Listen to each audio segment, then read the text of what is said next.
أعوذ بالله من الشيطان الرجيم. بسم الله الرحمن الرحيم. قل إن كنتم تحبون الله فاتبعوني يحببكم الله ويغفر لكم ذنوبكم والله غفور رحيم. قل أطيعوا الله والرسول فإن تولوا فإن الله لا يحب الكافرين.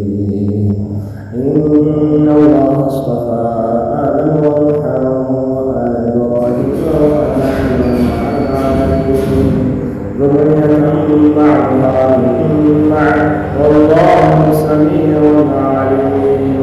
إذ قالت امرأة عمران إني نذرت لك ما في بطني محررا فتقبل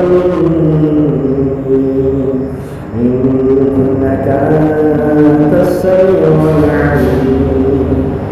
فلما وضعتها قالت رب إني وضعتها أنثى والله أعلم بما وضعت وليس الذكر كالأنثى وإني سميتها مريم وأعيذها بك وذريتها من الشيطان الرجيم.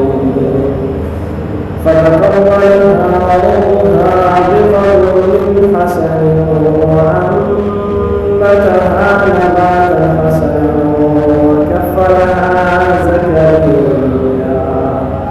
كلما دخل عليها زكريا المحراب وجد عندها رزقا قال يا مريم أنى لك هذا قالت هو من عند الله إن الله يرزق من يشاء بغير حساب.